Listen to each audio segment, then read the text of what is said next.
Hello everyone. तो देखिए हम लोग कोऑर्डिनेशन वाले चैप्टर में, ठीक है ना, एक बहुत ही अच्छा टॉपिक करते हैं और उस टॉपिक का नाम है थ्योरी ऑफ कोऑर्डिनेशन कंपाउंड। यानी थ्योरी ऑफ कोऑर्डिनेशन कंपाउंड में हम लोग ये सीखेंगे कि जो कोऑर्डिनेशन कंपाउंड होते हैं उनकी ज्योमेट्री कैसी होती है, उनके मैग्नेटिक बिहेवियर कैसे होते हैं, ये सारी चीज़ों का हम लोग डिस्कशन इस टॉपिक में करने वाले हैं। तो इस टॉपिक में हम लोग देखो क्या क्या देखेंगे। बेसिकली अपने सिलेबस में ये 4 थ्योरी है, ठीक है ना, Werner theory, Ian theory, VBT यानी वैलेंस बॉन्ड थ्योरी और आपका सीएफटी यानी क्रिस्टल फील्ड थ्योरी। तो ये देखो वर्नर थ्योरी ओल्ड थ्योरी है, इयान थ्योरी आउटडेटेड है, ठीक है ना, लेकिन अब थोड़ा बहुत तो पढ़ना ही पड़ेगा। मेन जो अपने पास सिलेबस में है वो है आपका वीबीटी और सीएफटी, ठीक है ना। मतलब आप ये समझिए कि ये नीट और जेई के पेपर की जान है, ठीक ना। मतलब ये मोस्ट इंपॉर्टेंट टॉपिक है, मोस्ट इंपॉर्टेंट, यहाँ लिख दे रहा हूँ मैं, मोस्ट इंपॉर्टेंट है ना फॉर जेई एंड नीट। तो ये दोनों के लिए बहुत ही इंपॉर्टेंट टॉपिक है, ठीक ना। इसको छोड़ के आप मतलब गलती से भी ये टॉपिक को स्किप करके नहीं जाने वाले पेपर में, क्योंकि आपकी किस्मत रहेगी अच्छी तो एटलीस्ट 2 क्वेश्चन का आपका काम यहाँ से बहुत अच्छे से हो जाएगा। तो ये आसान सा है, कुछ करना ही नहीं है। हम सिंपल सा देखिए, सबसे पहले वर्नर थ्योरी को आपको समझाते हैं और आप लोग बहुत अच्छे से समझ जाएंगे। बस थोड़ा सा अभी पेन चलाना बंद करके अच्छे से पहले सीखिए। तो देखना ध्यान से वर्नर थ्योरी क्या करता है, इसकी बात देखना ध्यान से। तो अकॉर्डिंग टू वर्नर थ्योरी ये क्या करता है, मैं नोट्स इसके आपके लिंक में भेज दूंगा, आप लिंक के डिस्क्रिप्शन में जाके लिख लीजिएगा। मैं पॉइंट पॉइंट करके लिखूंगा तो टाइम भी कम लगेगा और जो है अच्छे से आपको समझ में भी आ जाएगा। तो देखो वर्नर क्या करता है, वर्नर करता है कि जो आपकी मेटल है, ध्यान से देखना, जो भी आपकी मेटल है, मतलब सिंपल सा देखो ध्यान से, तो सेंट्रल मेटल है, ऐसे देखो, ठीक ना।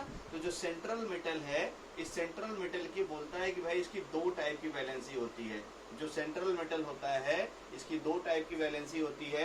एक होता है तुम्हारा प्राइमरी वैलेंसी और एक होता है सेकेंडरी वैलेंसी। ध्यान से देखते रहिएगा ताकि आपको बहुत अच्छे से क्लियर हो जाए। तो वर्नर ने यही काम किया है, ठीक ना। मतलब स्टेटमेंट अगर बोले कोई आपका, वर्नर का क्या स्टेटमेंट है, तो वर्नर का सिंपल सा statement, Werner defined 2 type of valency of metal, ठीक ना। Werner defined 2 types of valency of metal during the formation of complex compound.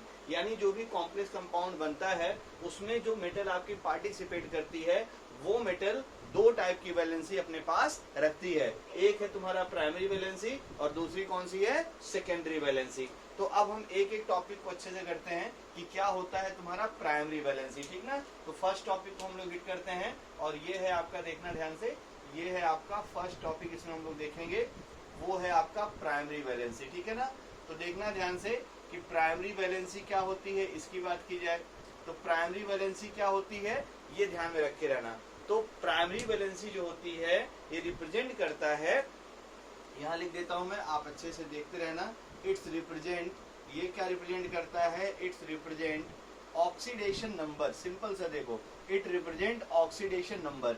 ये क्या करता है, जो मेटल का ऑक्सीडेशन नंबर है उसी को रिप्रेजेंट करता है, ठीक ना। तो प्राइमरी वैलेंसी क्या करता है, ऑक्सीडेशन नंबर को रिप्रेजेंट करता है। It's represent oxidation number of central atom. Simple सा पूरा लाइन जोड़ दिया जाए, it represent oxidation number of central atom, ठीक है ना। तो सेंट्रल मेटल एटम या सेंट्रल एटम, जो भी आपसे बोलूं सब एक ही चीज है, सेंट्रल मेटल एटम, ठीक है ना, सेंट्रल मेटल एटम, ठीक है ना।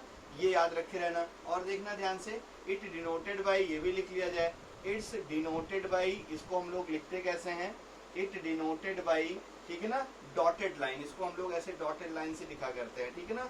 इसको हम लोग कैसे रिप्रेजेंट करते हैं, डॉटेड लाइन से, ठीक है। तो प्राइमरी वैलेंसी क्या होती है, primary valency central metal atom का या सेंट्रल मेटल आयन का ऑक्सीडेशन नंबर शो करता है।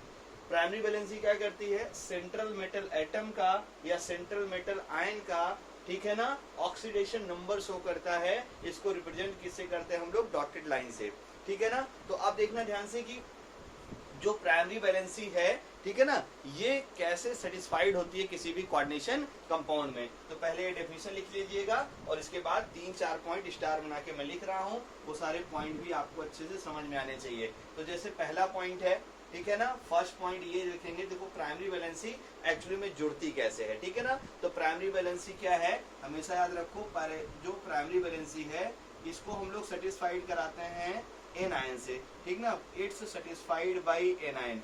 जो भी आपका, ठीक है ना, प्राइमरी वैलेंसी है उसको हम लोग हमेशा सेटिस्फाई किससे कराते हैं, एन आयन से कराते हैं। ध्यान से देखते रहना, सब क्लियर हो जाएगा। फिर दूसरा पॉइंट यहाँ लिख देता हूँ स्टार बना के, इसी के नीचे आप लिखिएगा। अगली बात देखो ध्यान से, ये आपको अगर अब देखो सेंट्रल मेटल एटम के टाइन ही होगा, उसके साथ में ये एनायंस जुड़ रहा है, तो ऑब्वियस सी बात है आयनिक बॉन्ड बनने वाला है, ठीक है ना। और आयनिक बॉन्ड क्या होता है, नॉन डायरेक्शनल। तो जो आपकी प्राइमरी वैलेंसी होती है ये क्या होती है, बोलो, नॉन डायरेक्शनल होती है।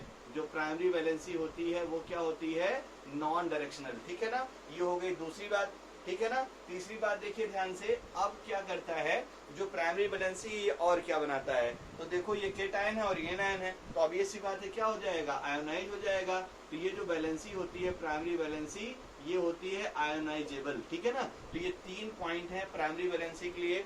आई होप बहुत अच्छे से आपको क्लियर हो गया होगा। इसका स्क्रीनशॉट ले लीजिए।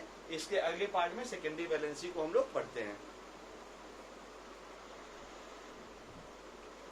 ठीक है। अब देखो ध्यान से क्या होती है आपकी सेकेंडरी वैलेंसी, ठीक ना, एकदम छापते रहो दिमाग में। सेकेंडरी वैलेंसी देखो क्या होती है, ये रिप्रेजेंट करता है इट्स इक्वल टू, ठीक ना, अच्छे से याद रखे रहना, इट्स रिप्रेजेंट या इक्वल टू जो भी आप बोले, इट्स रिप्रेजेंट टू, है ना, it's equal to coordination number of central atom, ठीक है ना। तो जो आपका सेंट्रल एटम है या सेंट्रल मेटल आयन है, जो भी आप बोलेंगे, या आपका सेंट्रल मेटल एटम है, चलो CMA भी लिख दे रहा हूं। तो ये क्या होता है, जो सेकेंडरी वैलेंसी है ये सेंट्रल मेटल एटम की कोऑर्डिनेशन नंबर को रिप्रेजेंट करता है। ये इसकी डेफिनेशन हो गई सेकेंडरी वैलेंसी की क्या होती है। अब देखना ध्यान से, जो सेकेंडरी वैलेंसी होती है किससे सेटिस्फाइड कराने से, प्राइमरी वैलेंसी में लिखा था एनायन से, तो सेकेंडरी वैलेंसी के लिए फर्स्ट पॉइंट होता है कि इट्स सेटिस्फाइड बाय लिगेंड, ठीक ना, इट्स सेटिस्फाइड बाय लिगेंड। याद रखे रहना सब चीजें, अभी आपको बहुत अच्छा क्वेश्चन है कराता हूँ, इट्स सेटिस्फाइड बाय लिगेंड, ठीक है ना। तो अब आपको अच्छे से पता है कि जो लिगेंड्स होते हैं, लिगेंड्स आपका न्यूट्रल भी हो सकता है, आपको अच्छे से पता है। लिगेंड आपका पॉजिटिवली चार्ज भी हो सकता है, लिगेंड आपका जो है नेगेटिवली चार्ज भी हो सकता है। तो जो सेकेंडरी वैलेंसी है ये कोऑर्डिनेशन नंबर को रिप्रेजेंट करती है, और कोऑर्डिनेशन नंबर अगर है तो आपको अच्छे से पता है कोऑर्डिनेशन नंबर किससे सेटिस्फाई कराते हैं हम लोग, लिगेंड से, है ना, थ्रू, आपको अच्छे से पता है वाया कोऑर्डिनेट बॉन्ड, अच्छे से समझ में आप जानते हैं इसको। ये हो गई पहली बात। अब देखो ये थ्रू कोऑर्डिनेट बॉन्ड है तो ऑब्वियस सी बात है कोवैलेंट बॉन्ड है, यानी जो सेकेंडरी वैलेंसी होती है ये होती है डायरेक्शनल नेचर, ठीक ना। ये क्या होता है तुम्हारा, डायरेक्शनल नेचर में होता है। तो ये सब बातें दिमाग में एकदम छाप के आपको रखनी है कि जो आपकी सेकेंडरी वैलेंसी होती है ये डायरेक्शनल नेचर में होती है। और अगली बात देखिए, ये कोऑर्डिनेट बॉन्ड बनाता है तो ऑब्वियस सी बात है आयोनाइज नहीं होगा, तो ये क्या होगा तुम्हारा, नॉन आयोनाइजेबल। तो आपको बहुत अच्छे से क्लियर हो गया होगा what is the primary valency and what is the secondary valency. Short note लिखने के लिए स्कूल एग्जाम में आता है, ठीक है ना, और write down short notes on Werner theory. तो ये 2 पॉइंट लिख दीजिए, इतने बहुत हैं आपके लिए, ठीक है ना। अब देखना ध्यान से, इसका एक एग्जाम्पल तुम्हें दिखाऊंगा ना, तो एक बात थोड़ा सा और जो है लिख दिया जाए, इसको हम लोग रिप्रेजेंट कैसे हैं, इसको लिखना मैं भूल गया था, यहाँ लिख देता हूँ मैं, इट रिप्रेजेंटेड बाई, इसको हम लोग लिखते कैसे हैं, इट रिप्रेजेंटेड बाई, अच्छे से नोट कर लेना, इट रिप्रेजेंटेड बाई, ठीक है ना, ऐसे डार्क लाइन से, इसको हम लोग डार्क लाइन से रिप्रेजेंट करते हैं, ठीक है। तो ये है आपका सेकेंडरी वैलेंसी, ठीक है, समझ में आ गया होगा। अगला हम लोग देखते हैं वर्नर थ्योरी का रिप्रेजेंटेशन, और फिर आपको एक कंपाउंड को रिप्रेजेंट करके सिखाता हूँ, और 1-2 कंपाउंड और आपको देता हूँ जिसको आपको अपने से सॉल्व करना रहेगा, ठीक ना। जैसे देखिए, अब मैं एक चीज और लिख दूं कि वर्नर रिप्रेजेंटेशन, लास्ट में ये जो है लिख लेना, आप भी देखना, वर्नर रिप्रेजेंटेशन। तो वर्नर क्या करता है, ध्यान से देखना, वर्नर प्राइमरी वैलेंसी को रिप्रेजेंट करता है डॉटेड लाइन से, आपको अच्छे से पता है, जिससे हम लोग क्या ज्वाइन करते हैं, बोलो, एनायन ज्वाइन करते हैं, जिससे हम लोग क्या करते हैं, एनायन ज्वाइन कराते हैं। और एक होता है तुम्हारा डार्क लाइन, जिससे हम लोग सेंट्रल मेटल से क्या ज्वाइन कराते हैं, लिगेंड्स ज्वाइन कराते हैं, अच्छे से याद रखे रहना, ठीक है ना। अब देखो, जैसे आपसे मैं बोलूं एग्जाम्पल नंबर 1, मैं बोलूं आपसे, आप कोबाल्ट, ठीक ना, COCl3, ठीक है ना, और डॉट आपका 6NH3, आप एक काम करिए, इस कंपाउंड का वर्नर रिप्रेजेंटेशन आप मुझे बताइए। तो अब देखो ध्यान से, इसका वर्नर रिप्रेजेंटेशन हमें करना है, और खूब अच्छे से देखिए कैसे इसका वर्नर रिप्रेजेंटेशन किया जाए।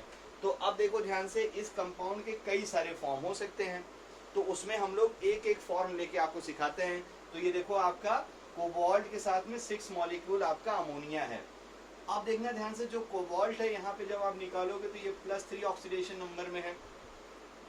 कितने में तुम्हारा? +3 ऑक्सीडेशन नंबर में है।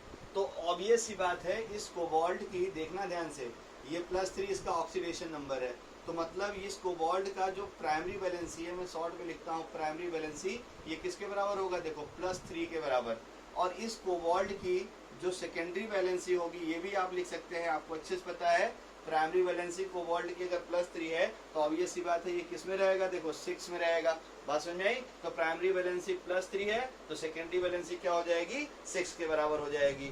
बात क्लियर हो गई? सेकेंडरी वैलेंसी में साइन लिखने की जरूरत नहीं होती है। अब इसको कोऑर्डिनेशन कंपाउंड को हम लोग रिप्रेजेंट कैसे करते हैं? तो देखो कोबाल्ट है, अब कोबाल्ट के साथ में लिगेंड हम लोग जोड़ेंगे क्योंकि ये तो एनायन है, तो कोबाल्ट के साथ में हम लोग जोड़ेंगे क्या? देखो NH3, क्योंकि कोऑर्डिनेशन स्फीयर पहले बनाइए। सेकेंडरी वैलेंसी कितनी है इसके? 6।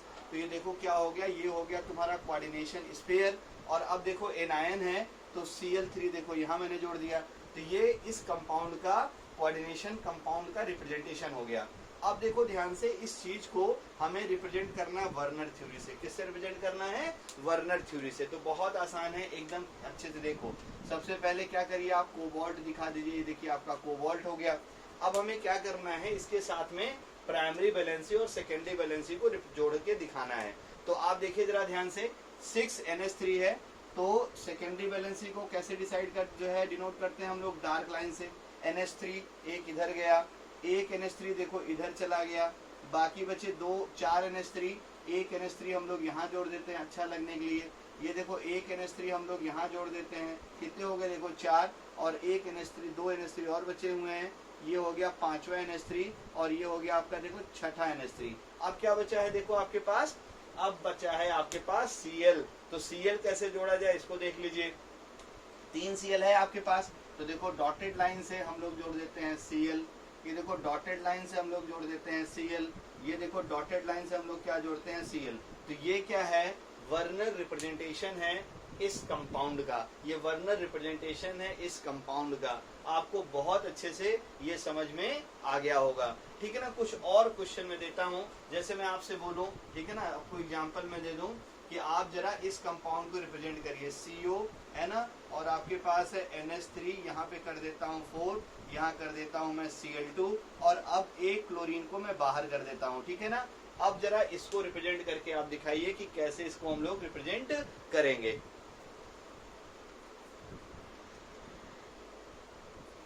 ठीक है, तो देखिए आपको इस कंपाउंड को सॉरी इस कंपाउंड को रिप्रेजेंट करके दिखाना था, ठीक ना। बहुत सारे लोग कर लिए होंगे, जो कर लिए हैं वो जरा इसको रिप्रेजेंट करके दिखाइए, मैं इसको आपको सिखाता हूँ, ठीक है ना। और अगर नहीं कर पाए हैं तो प्लीज पहले ध्यान से देख लीजिए फिर देखिएगा। आप देखिए ध्यान से, यहाँ पे क्या है? कोबाल्ट है। अब कोबाल्ट के पास में देखो NH3 लिगेंड है और Cl2 लिगेंड है। तो आपको अच्छे से पता है कि जो Cl2 है ये आपका एनायन भी है, न्यूट्रल लिगेंड तो है नहीं इसके जैसा, तो ये एनायन भी है। तो हमें क्या करना है, इसको लिगेंड जैसा भी बताना है और इसको एनायन जैसा भी बताना है। तो ध्यान से देखना कैसे करते हैं। कितना है तुम्हारे पास NH3? 4 NH3 है। तो पहले में काम करते हैं, चारों NH3 को जो है डार्क लाइन से, यानी एक NH3 यहाँ जोड़ दिया मैंने, ध्यान से देखते रहिए। एक NH3 मैंने देखो यहाँ जोड़ दिया, 2 NH3 हो गए, एक NH और 4 NH3 है टोटल। चलो एक NH3 देखो मैंने इधर जोड़ दिया, ध्यान से देखते रहिए। एक NH3 देखो मैंने यहाँ जोड़ दिया, तो 4 NH3 तो हो गए खत्म तुम्हारे, ठीक है ना। 4 NH3 हो गए खत्म। तो एक काम करते हैं, NH3 ऐसे नहीं अच्छा लग रहा है, मैं काम करता हूँ NH3 को थोड़ा ऐसे, भाई चारों डायरेक्शन में है तो चारों डायरेक्शन में जोड़ के, यार कोई ऐसी दिक्कत भी नहीं है, आप चाहो इधर उधर दिखा दो, कोई इससे फर्क नहीं पड़ेगा, ठीक है ना। तो हम लोग क्या करते हैं, NH3 ऐसे दिखा देते हैं। तो चलो इधर मान लो हमने अच्छा लगने के लिए मान लो आपको, ठीक है ना, एक NH3, अभी 2 क्लोरीन भी अपने पास, तो क्लोरीन को भी दिखाना रहेगा तो तिरछा ही करके दिखाते हैं। चलिए एक NH3 मैंने यहाँ दिखा दिया, और देखना ध्यान से, एक NH3 जो है हम लोग इसके पैरेलल में चलो इधर दिखा देते हैं, NH3 एक मैंने इधर दिखा दिया। अब देखना ध्यान से, अब आपके पास क्या है, 2 क्लोरीन है जिसको मुझे एनायन भी बताना है और लिगेंड भी बताना है। तो हम लोग क्या करते हैं, देखना ध्यान से, जो आपका लिगेंड है उसको जस्ट इसी डार्क लाइन के ऊपर डॉटेड बनाएंगे और यहाँ क्या लिख देंगे, देखो क्लोरीन, एक क्लोरीन हो गई, एक क्लोरीन और है आपके पास, तो एक क्लोरीन चलो यहाँ जोड़ देते हैं हम लोग, देखो एक क्लोरीन हमने यहाँ जोड़ दिया, ठीक है ना, और यहाँ जस्ट लिख दो Cl, और एक क्लोरीन देखो ध्यान से, तो तुम्हारा N आयन है, तो उस क्लोरीन को हम लोग दूर बीच में कहीं जोड़ देंगे और कैसा दिखा देंगे, देखो N आयन जैसा, ठीक है ना। तो ये इसका देखिए रिप्रेजेंटेशन हो गया आपका CONH3 Cl2 और किसका, Cl का, है ना, समझ में आ गया होगा। जैसे ऐसे बना के तुम्हें देगा और फिर बोलेगा जरा इसका मॉलिक्यूलर फार्मूला बताओ, तो इसकी हेल्प से ये आपको बनाना भी रहेगा। जैसे अब इसका देखो, ये शायद ड्रॉ हो गया होगा, ना ड्रॉ हो गया हो तो वीडियो को पॉज करके प्लीज आप पहले ड्रॉ कर लीजिए खुद से। इसको अगर ड्रॉ करना है तो आप देखिए ध्यान से, पहले कोबाल्ट है, NH3 देखो 5 है, तो एक NH3 इधर बैठाया, चलिए एक NH3 देखो इधर बैठा देता हूँ, 2 NH3 हो गए, ये आप देखिए जरा ध्यान से 3 NH3 हो गया, ठीक है ना, मतलब सब NH3 अच्छे से बैठाते रहिए। ये देखिए आपका चौथा NH3 हो गया, चलिए 4 हो गए, ठीक है ना, एक NH3 और बचा हुआ है, चलिए ये 5वां NH3 मैंने बैठा दिया।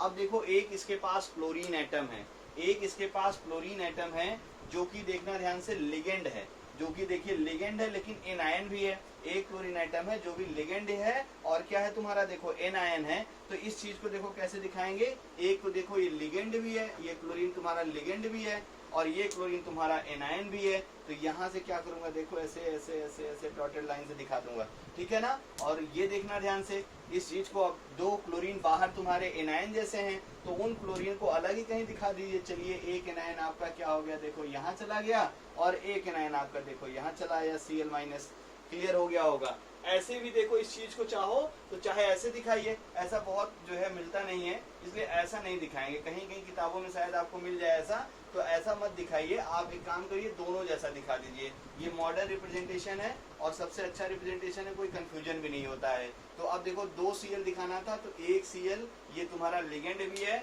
और ये Cl तुम्हारा एनायन भी है, तो इसको ऐसे डॉटेड डॉटेड करके ऐसे दिखा दीजिए, ठीक है ना। ये देखो ध्यान से दूसरा Cl है जो तुम्हारा लिगेंड भी है और ये तुम्हारा एनायन भी है, तो डॉटेड करके इसको भी दिखा दीजिए।